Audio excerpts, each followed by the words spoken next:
Welcome learners to Unacademy computer science YouTube channel. आज मैं welcome करना चाहती हूँ नील पारेख को, जो हमारे साथ जुड़े हैं and he is AIR 209 in GATE 2025। तो प्लीज़ नील पारेख, अपने बारे में थोड़ा सा इंट्रोडक्शन दीजिए कि आपका कॉलेज गोइंग था या फिर कैसे आपने एग्ज़ाम को क्रैक किया। Hello, good afternoon. मैं नील हूँ। मैं अभी फाइनल ईयर में हूँ अभी।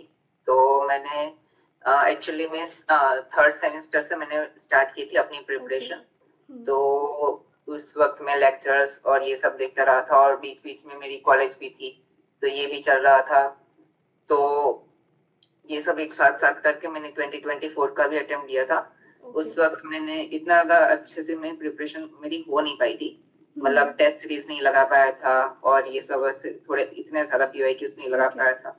तो उस वक्त मेरी 1741 रैंक थी CS में। और फिर मैंने 2024 में जैसे ही गेट एग्जाम खत्म हो उसके एग्जैक्ट दूसरे दिन से मैंने कंटिन्यू कर लिया अपनी प्रिपरेशन 2025 के लिए। तो ये जो सेकंड टाइम था उसमें मैंने टेस्ट सारे सारे लगाए, टॉपिक वाइज टेस्ट लगाए, रिवीजन अच्छे से किए और PYQ सारे के सारे किए एक बार। ऐसा तो।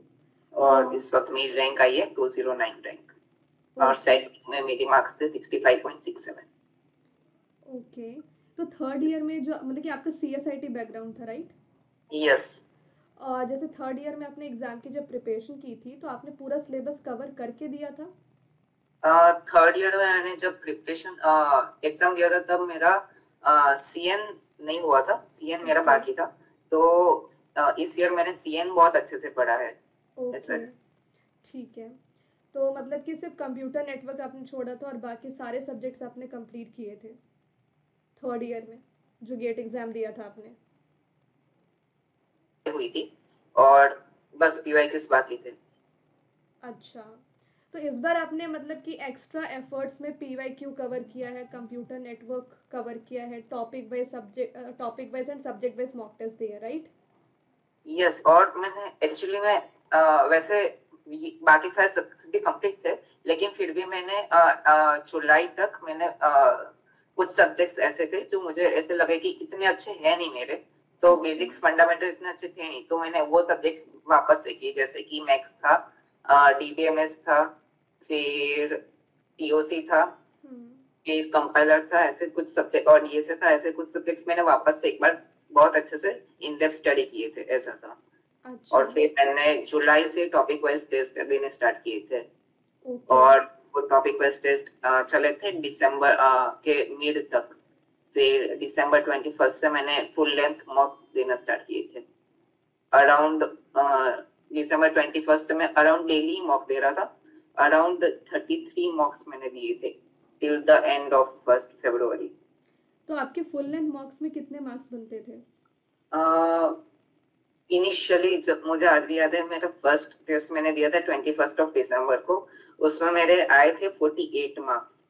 तो मैं ऐसे डिमोटिवेट नहीं हुआ था उस दिन कि हाँ कम आए, मुझे पता था कि मैं धीरे धीरे इम्प्रूव कर लूंगा इसको।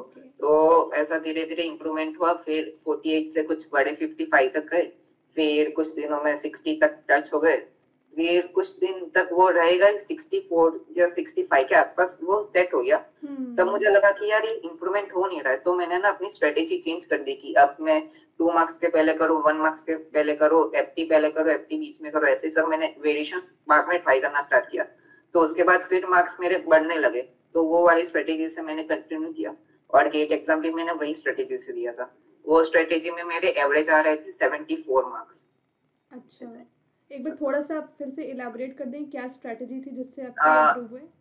हाँ देखो, मैं मेरी स्ट्रेटेजी ऐसी थी कि मैंने सबसे पहले 2 मार्क्स क्वेश्चन पहले करता था, और 2 मार्क्स क्वेश्चन में 2 आवर्स के आसपास में करता था।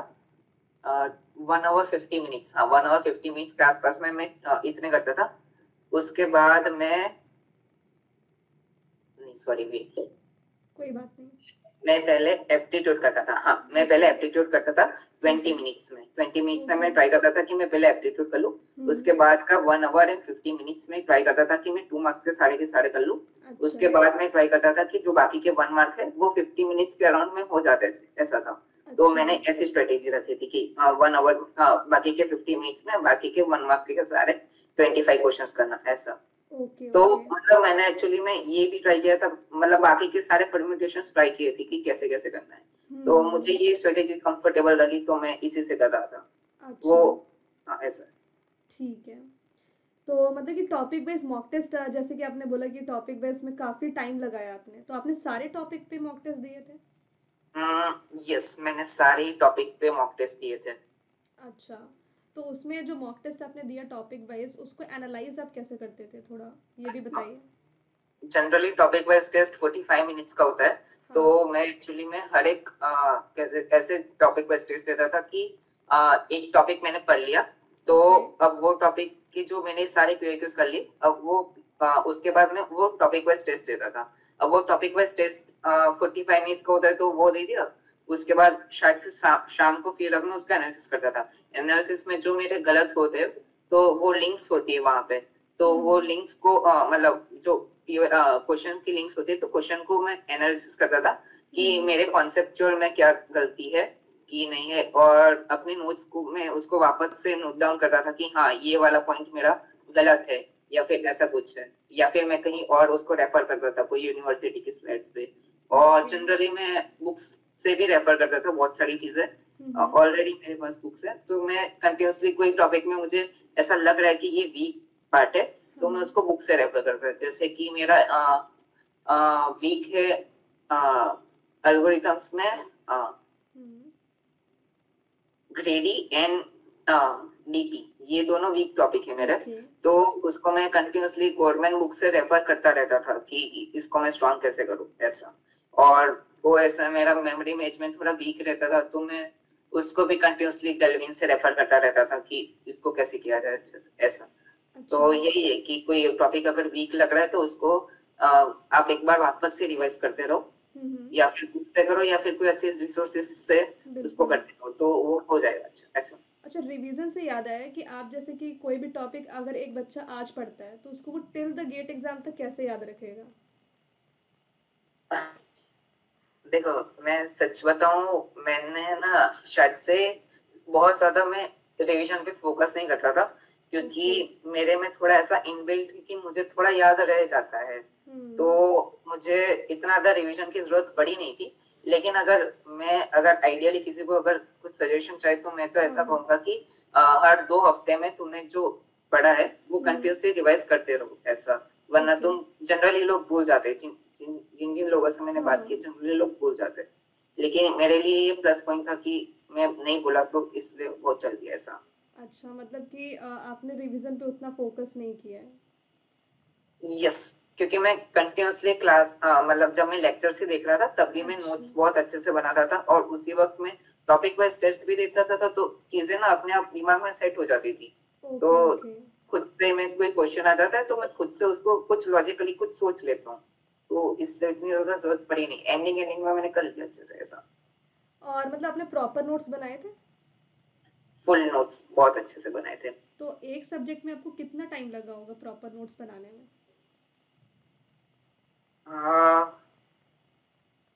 जनरली हर एक सब्जेक्ट बहुत बड़ा रहता है, तो हम्म। उसको खत्म करने में अप्रोक्सीमेटली 25 डेज के अराउंड रहता था। एक सब्जेक्ट में ऑन एन एवरेज मान लेते अपन, तो ओके। मैं per day around 9 to 10 hours का जितना अपन मान लेते, अगर 9 to 10 आवर्स अपन पूरे लगा दे, तो 24 डेज के आसपास में एक सब्जेक्ट आसानी से हो सकता है, अगर फुल नोट्स बनाए तो। मैं लेक्चर्स देखता था, तो लेक्चर्स जनरली रिकॉर्डेड भी अवेलेबल रहते थे, तो मैं हम्म। उसको 2x के आसपास देखने की ट्राई करता था, तो उससे मैं कंटिन्यूसली नोट्स बनाता रहता था। लेकिन बीच बीच में पॉज भी करना पड़ता है, तो फिर वो 2x का, हाँ। और अगर 9 घंटे का देखा जाए, तो आप 4.5 गिनते हैं, लेकिन वो एक्चुअली में हम्म। 9 आवर्स में ही चला जाता है अगर नोट्स बनाते हो, तो ऐसा रहता था एग्जैक्टली। मेरा। हाँ, हाँ। मतलब काफी टाइम लग जाता है नोट्स बनाने में तो। यस, ऐसा। मैंने एक्चुअली में शॉर्ट नोट्स नहीं बनाए थे क्योंकि मुझे उतनी जरूरत थी नहीं उसकी ऐसे। हाँ, आपने मैं जैसे बोला फिर कि रिवीजन के लिए आपको प्रॉब्लम नहीं था, बट अगर कोई भी स्टूडेंट ऐसा है जो फ्रिक्वेंटली भूलता रहता है चीज़ों को, तो उसको शॉर्ट नोट्स बनाना चाहिए या फिर प्रॉपर नोट्स से ही? नहीं, डेफिनेटली अगर आप बोलते हो तो आपको शॉर्ट नोट्स तो बनानी चाहिए क्योंकि मैंने बोला कि आप बार बार रिवाइज करते रहो हर हाँ। 2-2 हफ्ते में, तो उसके लिए short notes is the best option I think. तो हर एक सब्जेक्ट के जो आपने प्रॉपर नोट्स बनाए थे वो अराउंड कितने पेजेस के थे और उसमें क्या क्या लिखना चाहिए? मैंने तो एक्चुअली में रनिंग नोट्स बनाए थे, तो मैंने सब कुछ ही लिखा था, जो जो टीचर्स बोल रहे थे वो सब कुछ लिखा था। अच्छा। और अराउंड एक एक सब्जेक्ट की अराउंड 4 बुक मान लेते, 360 के अराउंड पेजेस हो गए हर एक सब्जेक्ट के। ओके, ओके, ठीक है। तो और जैसे कि शॉर्ट नोट्स जो आपने बनाया नहीं है, ठीक है, और प्रॉपर नोट्स आपने बनाए और टाइम कितना लगा आपने बता दिया, 25 डेज हर एक सब्जेक्ट के लिए लग रहे थे। अच्छा, आपने एवरेज। हाँ एवरेज। और प्रीवियस ईयर क्वेश्चंस आपने सॉल्व किए थे? यस, सारे के सारे किए थे। बहुत ओके। 19 जब से केस स्टार्ट हुआ उस वक्त के जो थियोरेटिकल क्वेश्चंस पहले आते थे मैं हाँ। उसको भी करता था, और सारे के सारे ऑप्शंस को भी मैं अच्छे से एनालिसिस ही करता था। जो भी गेट 2003 से एमसीक्यू बेस आए तो वहां से ऑप्शंस आए तो मैंने सारे चारों के चार ऑप्शंस को अच्छे से एनालिसिस किया है। ऐसे ओके। में तो पीवाई क्यूज कितनी बार सॉल्व करना चाहिए? करने के लिए एक बार में अगर आप सफिशिएंटली बहुत अच्छे से करते हो, जैसे कि मैं अभी बोल रहा हूँ कि चारों ऑप्शंस एक बार अच्छे से किए, हाँ। पुराने क्वेश्चंस जो थियोरेटिकल क्वेश्चंस थे उसको भी अच्छे से किए, तो हाँ। One time is sufficient I feel. Hmm. But अगर आप ऐसा नहीं कर रहे हो तो फिर कुछ 2 times is more than enough. 2 time से ज्यादा तो नहीं करने चाहिए, इतना ज्यादा time waste. One time is sufficient अगर आप एकदम अच्छे से पीवीक्यूज कर रहे हो तो बहुत अच्छे से ऐसा। अच्छा, अब अभी अगर स्टूडेंट्स अपनी प्रिपरेशन स्टार्ट करें तो उनका सिलेबस कब तक कवर हो जाना चाहिए? यही है कि वो मैं जैसे बोल रहा हूँ कि अगर आप टॉपिक वाइज टेस्ट और सिलेबस सब कुछ गिन रहे हो तो दिसंबर के मिड में तो ये सब खत्म हो ही जाना चाहिए। उसके बाद हाँ। आपको फुल लेंथ तो देने ही पड़ेंगे, ऐसा है। एग्जैक्टली। तो दिसंबर के मिड तक तो आपका सिलेबस 100% अच्छे से हो जाना चाहिए। अगर बाद में कुछ बहुत ही छोटा पार्ट छूटना चाहिए, हम्म। मतलब छूट रहा है तो बहुत ही छोटा जो आप साइड साइड में थोड़ा थोड़ा कर रहे हो, लेकिन बहुत ज्यादा नहीं छूटना चाहिए ऐसा। ओके। तो स्टूडेंट्स को आइडियली किस सब्जेक्ट से अपनी प्रिपरेशन स्टार्ट करनी चाहिए? मोस्टली लोग मैथ्स को इतना ज्यादा अच्छे से नहीं करते, हाँ। और मैथ्स एक्चुअली में काम में भी आता है बाद के सब्जेक्ट्स में, एल्गोरिथम और ये सब में। हम्म। और डिस्क्रीट मैथ्स भी अच्छे से काम में आता है एल्गोरिथम में और बाकी सारे में। हम्म। एप्टीट्यूड भी काम में आता है। तो एक्चुअली में मैं तो ऐसा मानता हूँ कि एप्टीट्यूड को साइड बाय साइड पूरे साल करते हो और अच्छा। ईएम और डीएम से स्टार्ट कर सकते हो। ओके, ओके, ठीक हाँ, है। तो अब फाइनल मैसेज क्या देना चाहोगे एस्पिरेंट्स को? फाइनल तो यही है कि पूरे साल हर एक टाइम कंसिस्टेंट रहना पड़ेगा कि एक भी दिन छुट्टी नहीं लेनी है, और सारे दिन पढ़ते रहो। जितने भी हो सके आप जितना ओके। अपने आप को स्ट्रेच कर सको हम्म। उतना करते रहो, जब तक गेट एग्जाम ना आ जाए तब तक अपना ओके। फुल कर लो। उसके बाद तो फ्री हो, हम्म। उसके बाद 2-3 महीने एंजॉय करना ही है, तो हम्म। गेट एग्जाम आए तब तक पूरा का पूरा पढ़ ही लो, ऐसा मेरा यही मैसेज रहेगा। जैसे स्टूडेंट्स की कंसिस्टेंसी मेंटेन करने की बहुत बड़ी प्रॉब्लम होती है, आपने कैसे कंसिस्टेंसी मेंटेन किया? कंसिस्टेंसी मेंटेन करना है तो फिर यही है कि एक आपको डेडलाइन सेट करनी पड़ती है कि आज मैं इतना पढ़ लूंगा। आज मैं अगर ये मैंने सोचा है कि डीवीएमएस का ये कॉन्सेप्ट पढ़ लूंगा तो आज ये हो जाना चाहिए। ऐसा एक आपको एक डेडलाइन सेट करनी पड़ती है कि आज मैं या फिर मैं आज 21 मार्च है तो मान लेता हूँ 5 अप्रैल तक मैं डीबीएमएस खत्म कर लूंगा। तो ये एक डेडलाइन होनी चाहिए कि मैं 5 अप्रैल तक मुझे करना है करना है करना है। तो ये दिखना चाहिए आपको, अंदर से प्रेशर बिल्डअप होना चाहिए कि हाँ यार ये करना है, जल्दी जल्दी एग्जैक्टली। करना है, अब टाइम वेस्ट नहीं करना है। मतलब ओके। रात को नींद नहीं आनी चाहिए जब तक आपका दिन का काम खत्म ना हो जाए, ऐसा बिल्कुल ऐसा वो सही। कंसिस्टेंसी अपने आप बन जाएगी। बिल्कुल सही। ठीक है, और आपने थर्ड ईयर में भी एग्जाम दिया था, तो आपने कॉलेज के साथ कैसे मैनेज किया, मतलब इतना प्रेशर होता है कॉलेज के साइड से भी? एक्चुअली में कॉलेज में प्रेशर रहता है। मैं एक्चुअली में क्या करता था, मैंने एक्चुअली में 4 सेमेस्टर तक कॉलेज में अच्छे से पढ़ाई की थी। ओके। उस वक्त तब तक मेरा अच्छा ही सीजीपीए था, हम्म। लेकिन 5th सेमेस्टर से मैंने एक्चुअली मैं कॉलेज में इतना ज्यादा ध्यान देता नहीं था, मैं हाँ, अपनी लास्ट बेंच पे जाता था और अपनी बुक्स लेके मैं उसको पढ़ता रहता था, ऐसा था। तो गेट एग्जाम मतलब के लिए।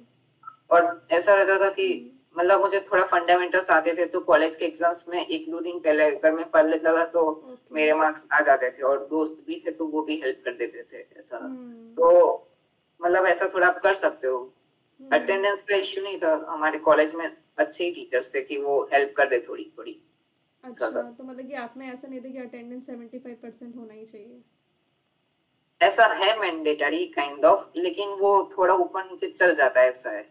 मतलब टीचर्स अच्छे सपोर्टिव टीचर्स थे तो वो थोड़ा चला लेते थे, थोड़ा ऊपर नीचे हो तो, ऐसा है। अच्छा। अब मान लीजिए किसी भी स्टूडेंट के कॉलेज में 75% अटेंडेंस मैंडेटरी है, तो वो कैसे मैनेज करेगा उस चीज़ को? तो वही है, यही एक ऑप्शन है जो मैं अपने अभी बोल रहा था कि आप पीछे जाओ और फिर अपना पढ़ाई ओके। स्टार्ट कर दो। मतलब क्लास में ही रह के आप गेट की प्रिपरेशन थोड़ा थोड़ी स्टार्ट कर दो, जैसे कि टीचर्स को पता ना चले कि आप ये कर हाँ। रहे हो, आप ओके, खुद से ओके। कुछ ऐसा। एग्जैक्टली। ठीक है। Thank you so much Neel for attending this meeting, and I think सभी एस्पिरेंट्स को काफ़ी कुछ पता चला होगा किस तरीके से कंसिस्टेंसी मेंटेन करनी है, कैसे प्रॉपर नोट्स बनाने हैं। तो thank you so much Neel for attending this.